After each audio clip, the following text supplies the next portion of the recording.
بسم الله الرحمن الرحيم halka waxaan ka bilaabayaa markaasi laba command baan israacinaya loo yaqaano cd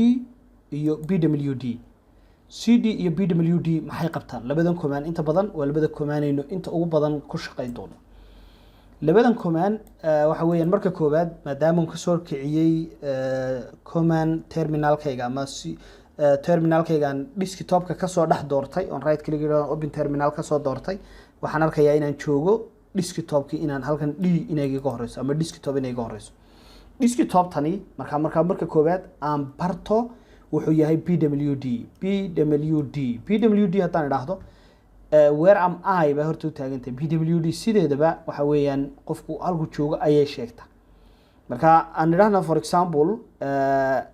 bwd hadda kuma install garaysna wuxuu ku leeyahay aad ugu install garaysid command-kan isticmaal marka hadda ku install garayn mayno laakiin waxaan leenahay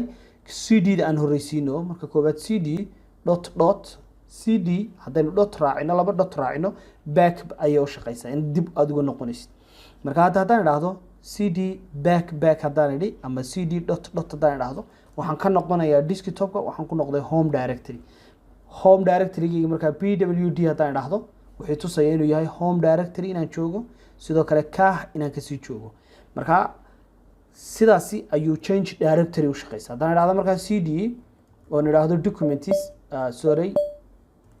haddaan idhaahdo ls horta ls command-kan waa baran doonaa wuxuu yahay ama haddaan ma raacinaba ls waxa weeyaan waa command kuu sheegaya waxaa loo yaqaano lease ayuu kuu sheega ama waxa kugu lease garaysan folderkaaga contentskiisa ayuu lease garaya marka mar horeynu maanka kusoo eegin marka haddaan idhaahdo man lease waa inigi mar hore nidhi waa lease directory contentska waa inagii sheegaynay markii dhaweyd marka command-ka hadda laakiin imika uma jeedo laakiin waxaan rabaa inaan idhaahdo cd dabeetana aan idhaahdo waxaan tegayaa documentskaygaan tegayaa documents tab baa ku dhamaystiraya marka cd documents bwd haddaan idhaahdo wuxuu leeyahay waxaad joogtaa home directory kaabaad kasii joogtaa documents ayaad joogtaa marka waxaan baranaynaa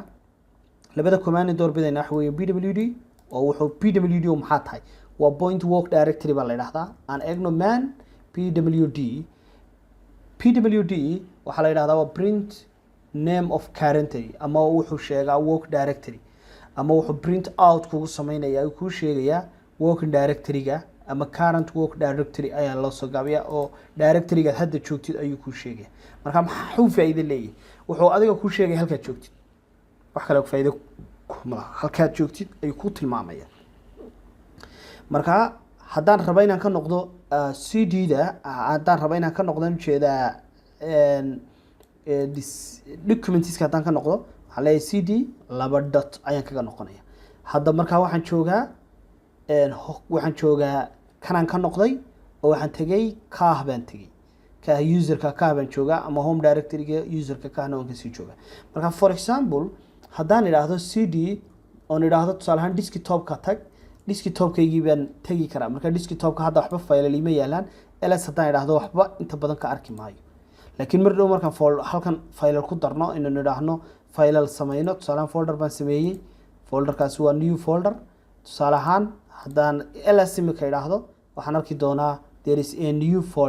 folder baa halkaa ku jira folderkii tusaale ahaan haddaan folderkaasi ka tuuro meesha oo delete gareeyo right click intaan doortay baan delete-ka mobile computer-ka doortay ls haddaan idhaahdo nothing is there marka change directory waa cd